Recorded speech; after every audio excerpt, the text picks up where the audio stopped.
yung share ni Beverly Labad-Labad.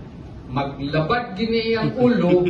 Why? Kasi nung pinakita na uli, kasi hindi siya binigyan ng kopya ng kontrata. Naka-indicate na yung 30%, pero yung other, anong basis ng 30%, blanco pa rin. Nakakuha kami. Tapos, kung anumang corporation na itayo niya later, maski wala siyang contribution, 30% pa rin ang kanya at bilihin niya 50 pesos per share. Mas barato pa ang suka sa mong silingan kaysa sa iyahang share sa pagpalit sa corporation. There are so many grounds that we cited in the complaint such that we feel that it is null and void at the very beginning and it should be stopped. Okay? Pati nga yung kontrata, kung basahin ninyo, saan sila pumirma? Dumaguete City. Wala siya, pumirma na siya. Saan ang notarization? Quezon City. Tinanong ko si Elias, kilala mo ba yung lawyer na nagpirma? Hindi niya kilala.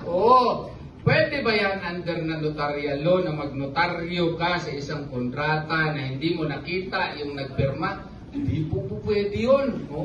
Bakit po nagkaganoon?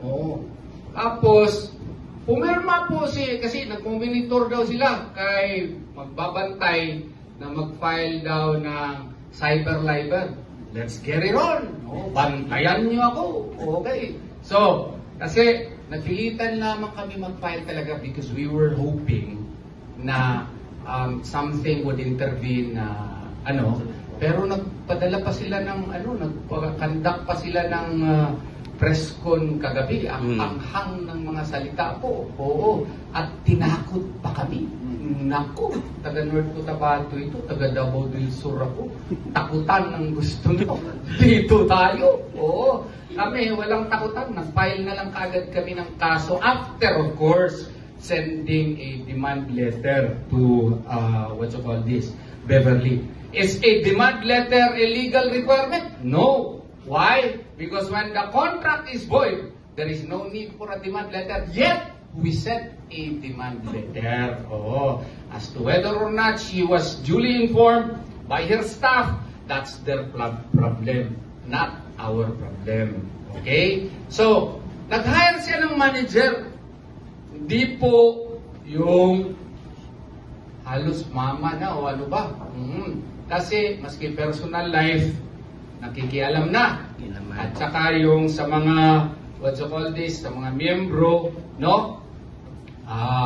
pag hindi maka-attend ng meeting na wala namang proper notice or kung meron man, meron silang right justification, i-fine ka agad.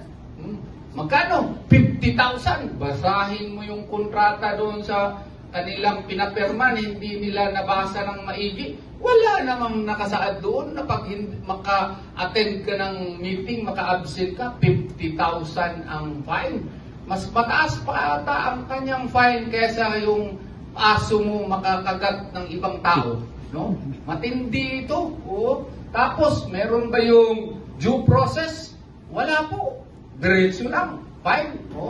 Tapos, kung may mag-express ng opinion, memorandum ka agad. Gusto ko tanggalin yung backup singer pa. Naku, ano kayo plano niya? Siya na siguro mag-backup singer. So, hindi po pwede yun. Kung meron kang maliit na power, huwag mo i-exercise yan in such a way that you will also, probably to the eyes of other people na may kapangyarihan ka, exercise it in such a way as not to hurt also other people. Yun lang po. At saka, marami pa pong iba na sinayad po namin doon sa complaint. Attorney Torion, I'm sorry to interrupt you. Hearing that explanation, sir, would it mean that there was intimidation kay Elias when he signed the contract with the former manager, sir? not necessarily intimidation, but there was fraud that attended Okay. in the signing of the contract. Fraud in the sense that it was a causal fraud, Okay. not dolo incidente, not incidental fraud, but causal fraud. Kasi, si Elias, maganda naman si Ma'am Beverly. Okay, i-admit natin yan. Ayan ha, ang kining natin yan, di ba? Agree ka, di ba? Oh, maganda siya. Oo. Pero nung sinabihan kasi siya, gusto kitang tulungan, Elias, sa iyong karir. Wala akong pakialam sa pera. Oo. Hindi naniwala naman ito. Taga-magpit ito. Ako rin sabihan ako, taga-bansalan ako, sabihan mo ako. Wala ako. Tapos maganda pa. Oo, di naniwala siya. Later, 30% daw pala sa kanya. Lahat pala ng gastos kanila na. Yung kanilang sasakyan, pati niya, kanya na pala. Mga tickets niya, kanya na pala. Yung pinarenovate na kondo, i-charge pa sa amin. Lahat na lang. Kulang siguro, toothpick na lang siguro, hindi i-charge dito. So, ang problema niyan, there should have been transparency. Alright. Walang transparency. Walang explanation.